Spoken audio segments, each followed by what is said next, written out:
Hello everyone, in this video I shall be sharing my opinion on the LG G5 and the Google Pixel XL. I have made transition from the G5 to the Pixel, and this video is made keeping that point in consideration. I have used both these phones as my daily driver. As such, some features I will miss from the G5 and some features of Pixel is refreshing. Let's have a look.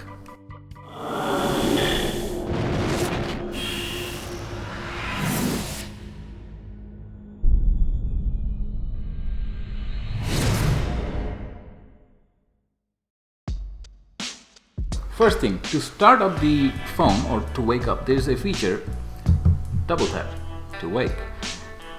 That at the moment in Pixel XL doesn't happen at this point in time, so we have to press either the power button or use the fingerprint reader. There is another thing at the back. We have a touch sensitive fingerprint reader for the Pixel XL. However, on the G5 we have a button which is the fingerprint reader.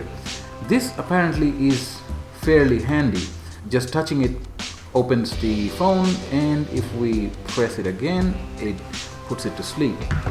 This cannot be done with the Pixel XL. The sensitivity is pretty good. However, if I touch it again nothing happens. We can use it for the notification shade, but that's about it. To put it to sleep, we have to press the power button. Now there's another way to wake up the phone, and this is very handy when driving. If I just say, "Okay Google," the Pixel is very good at picking that up. Not only that, in general, whenever we say, "Okay Google," it recognizes it. "Okay Google." "Okay Google." Okay, another quick thing is that LG G5 allows the bottom soft keys to be modified in the sense that we can add other features such as a quick access toolbox here, or a quick notification shade pull down, or I have, as you can see, swapped the back button. This at the moment is not possible in the Pixel at the moment though. With regards to battery life, Pixel is quite superior to the LG G5. I've often run out of battery with the G5. The Pixel XL, even after the whole day's use, I'm still often left with 40% thereabouts. So definitely a serious advantage in this ground. With regards to the screen, the difference, the 5.2 versus 5.7, is one thing. I wasn't unhappy with the screen size of the LG G5, did everything well. They're both Quad HD as well. With regards to the screen quality, coming from the G5, the Pixel XL does definitely have an advantage there. Even side by side when we put it, seems the Pixel is producing a better picture. But I'm not saying that I was dissatisfied with the LG G5. It was quite nice as it is. When we put it side by side or jumping from one to the other, yes, that's when the difference sort of becomes apparent. But on a day-to-day basis, I can't say it's a negative experience on LG G5. With regards to the rear camera, no doubt the camera that exists in the Pixel is very good. LG G5 on the other hand has a dual lens setup. Now this is very useful in day-to-day basis. The picture quality, pixel for pixel, is not that great with the wide-angle lens. However, the usefulness of it is fantastic. In fact, I'll go so far to say that this second lens will become the norm in maybe a few years' time. Every phone will have two lenses, one standard 90-degree and one wide format, maybe 160-degree or thereabouts. So both cameras, they use a form of stabilization system. If I go in the picture mode, you can see that it is quite zoomed out. If I put the, I think it's TIE Fighter? No, I don't think that's TIE Fighter. Anyhow, Obi-Wan Kenobi uses that. So on the right we have Dashi, on the left Captain Barnacle. If we go to the video mode, see Dashi is almost out of the frame. The reason for that is to stabilize the shot. It uses a form of gyro which I've discussed in another video. Now, going to LG does a very similar thing as well. Now, if I use the standard lens, we can see that it's sort of similar. Dashi on the right, Captain Barnacles on the left.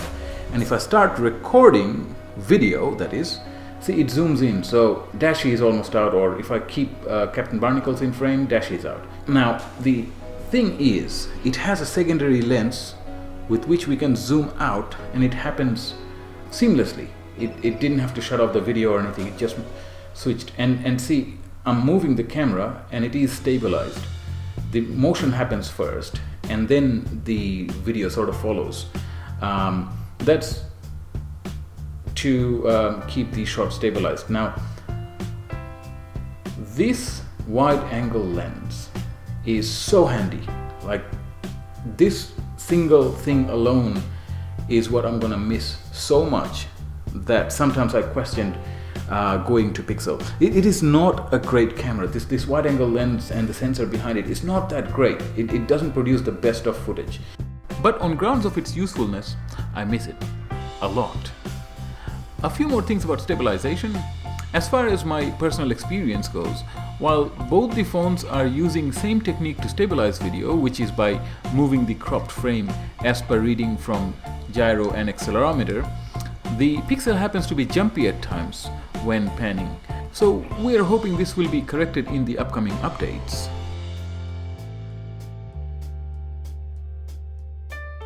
I just wanted to touch upon the low light performance quickly, as this matter has been a much promoted topic. To start off, the primary camera in both G5 and Pixel is good under easy circumstances. The software capabilities of Pixel gives it a clear edge, no doubt. Now, with low light situation, needless to say, both struggle. Here is a repeatable experiment we can all do at home. Single candle in darkroom. Any camera would struggle under this situation, but those that can handle the high ISO will do better than the other. This translates into real world as well. Let's see some examples.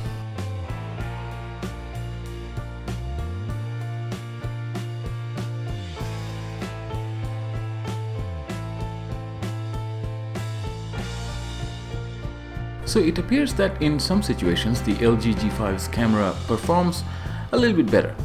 And on that note, I must also mention that the laser focusing system is an awesome addition in the G5. Having said all that, I do not want to make it sound as if the Pixel's camera is any less capable.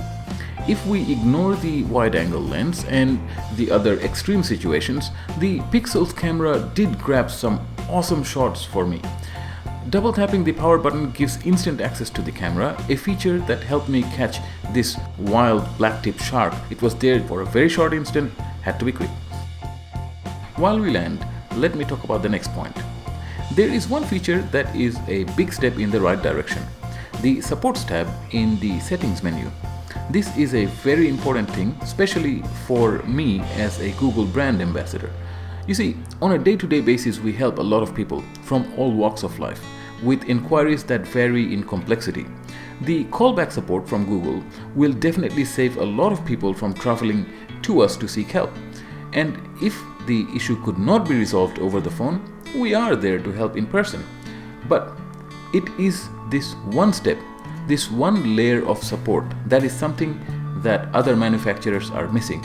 Not that they do not have phone support, most of them do. The user needs to go looking for the number or link on the website or whatever.